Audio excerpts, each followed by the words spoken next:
commanding some astonishing feats of engineering. Xerxes wanted his forces to enter Greece at the isthmus of Mount Athos, but the seas there were so turbulent, the king directed his builders to dig a canal across the isthmus. With vast manpower and expertise in canal engineering, Xerxes' engineers took a mere 6 months to complete the canal across the isthmus. But the next challenge facing his generals and architects was even greater. The huge Persian army still had to cross the 1.5-mile-wide Hellespont. To this day, their solution is considered one of the most ambitious engineering projects ever conceived for a military campaign. Borrowing a page from his father's book, Xerxes ordered a double pontoon bridge built across the Hellespont. A feat of engineering that would far surpass the bridge Darius built at the Bosphorus. But what's very interesting is that 674 ships were now lined up. How were these ships kept stable? This must have been quite an engineering feat. The Bosphorus is not a very calm area. It can be quite choppy. The row of ships were kept in place with a very taut system of cables, probably 2 large cables that ran between Asia and Europe. Now remember, a large number of troops crossed this bridge, perhaps up to 240,000 troops. The ropes allowed the boats sufficient flexibility of movement in the turbulent waters. Each section of the bridge was built on 2 boats connected by planks, so the entire roadway could ride the waves, absorbing much of the surface choppiness. Persian engineers then constructed a platform across the top of the boats, then the roadway on top of that. With each wood plank, a superhighway emerged, crossing the Hellespont using battleships as the foundation.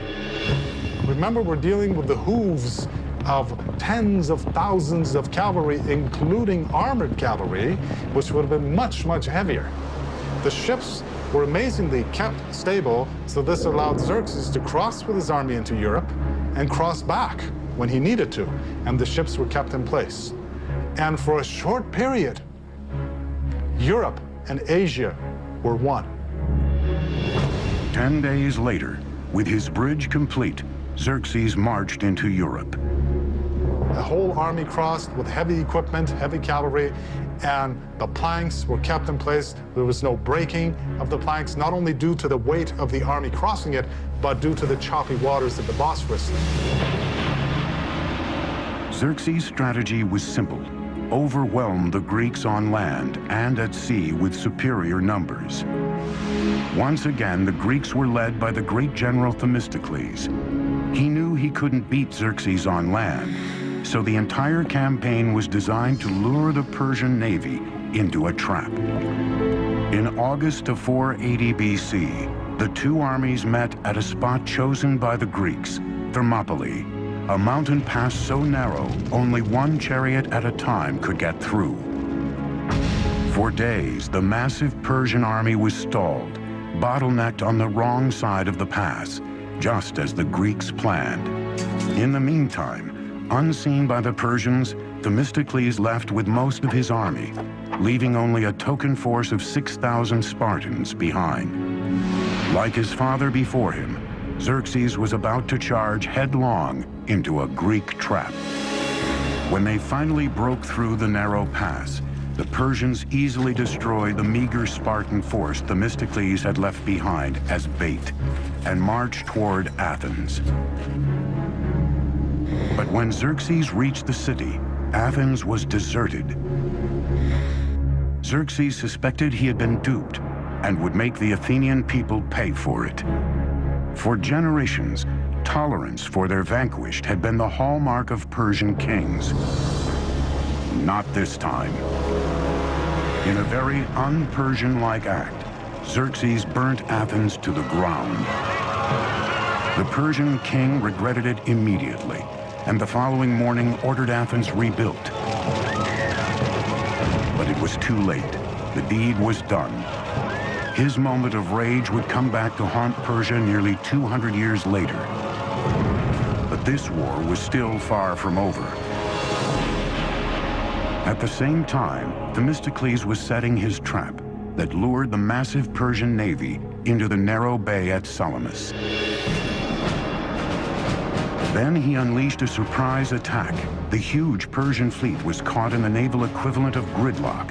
They couldn't maneuver in the tiny bay, while the Greeks used their heavy triremes as battering rams to demolish the Persian ships. It was a decisive victory for the Greeks. Xerxes returned home defeated, king of a Persian empire that was no longer invincible. There is one high note in the Persian loss against the Greeks at the Battle of Salamis, one saving grace, a woman named Artemisia, the sole female navy captain in the Persian fleet. She faked out the Greeks by ramming one of her own losing ships, and she sailed away to escape in the confusion. Her survival skills so impressed Xerxes that he was thought to have said, "My men are becoming women, and my women are becoming men." The Persian wars launched Athens into its golden age, but left the colossal Persian Empire vulnerable. It would be left to a young prince, a worshiper of Persia's great kings, to deal the empire its last blow. Humiliated by Artemisia's daring escape, the Greeks offered a huge price for her capture, but Artemisia had safely sailed home.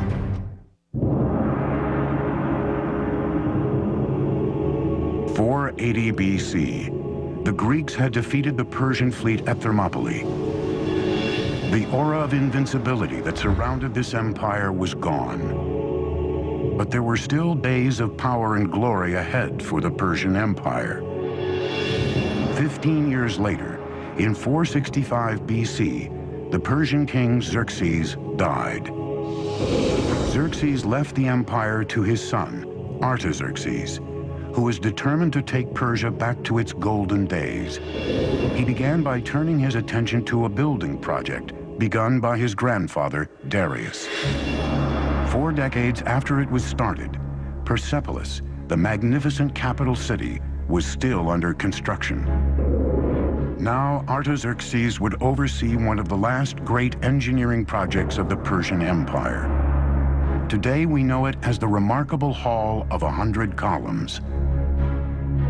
We know that the actual hall was some 200 by 200 feet, almost on the perfect square. What's remarkable of the Persepolis columns is when you look up the entire shaft, and these things raise, hundreds of feet into the air, there is not one piece of displacement whatsoever. It's a perfect vertical. They're working with what we might consider to be primitive tools, just stone mallets and bronze chisels, that's all. The fluting on the columns of Persepolis is so precise, however, that these are clearly the work of master craftsmen. The columns are constructed in drums, 7 or 8 drums stacked on top of another. This is done by scaffolding the whole area around the column, and then with a crane, a wooden crane, literally moving each column drum in place. Any client king, any governor from a distance, or even anyone who would come in that hall, would be so impressed by the vastness of the hall and by this forest of columns that stretched nearly as far as the eye could see. An amazing achievement. Across the empire, Persians were still producing some of the most extraordinary feats of engineering in the ancient world. In 353 BC, the wife of a local governor began work on a magnificent tomb for her dying husband. Her tribute to him would be a marvel of engineering and would become one of the 7 wonders of the ancient world. The Mausoleum of Mausolus. The marble monument would rise to 135 feet tall, enclosing a great courtyard. The roof was a pyramid with a staircase on each side, a pathway to heaven. More than 2,500 years later, the tomb of U.S. President Ulysses S. Grant in New York City would be designed after the Mausoleum of Mausolus. By the 4th century BC, Persian engineering was still the finest in the world, but underneath the soaring columns and shining palaces, the empire's very foundations were crumbling, and its enemies were soon at the gate. When Athens supports a rebellion in Egypt and Greeks occupy the capital city of Memphis, Artaxerxes leaves Persepolis and his building projects, and he launches a military campaign to kick the Greeks out of Memphis and bring Egypt back under Persian control once again. It'll be the last great victory of the Persian Empire, because in 424 BC, Artaxerxes dies, leaving a power vacuum and 8 solid decades of rampant infighting and neglect. And while the Persian Empire is embroiled in internal conflict and corruption, a young Macedonian prince is studying Herodotus and the accounts of the great Persian hero Cyrus the Great. And this Macedonian prince will set his eyes on conquering the world. His name is Alexander. In 336 BC, a distant relative of Artaxerxes rose to power. He took a regal name, Darius III. He will always be remembered as the king who lost an empire. Over the next 4 years, Alexander and Darius III met head-to-head in a series of fierce battles as Darius III's army was slowly pushed back to its own doorstep. In 330 BC, Alexander was at the gates of the empire's crown jewel, the capital city of Persepolis. Alexander adopted the Persian policy of respecting the defeated. None of his soldiers were allowed to pillage or plunder the lands they had conquered. But how do you tame so many soldiers after a victory over the most magnificent empire on planet E? Well, maybe his soldiers were restless or resentful, or maybe they just remembered the stories of how Athens had been burned by the Persians. In any case, at Persepolis, they let go. Huge celebrations took place after the victory, and during these celebrations, the treasury was pillaged. And then one of the saddest acts of arson in all of history took place. Persepolis was burned. Alexander was not in the business of destroying things. Persepolis probably was burned because it was a symbolic thing. And he also burned it to make a symbolic gesture, not a destructive gesture.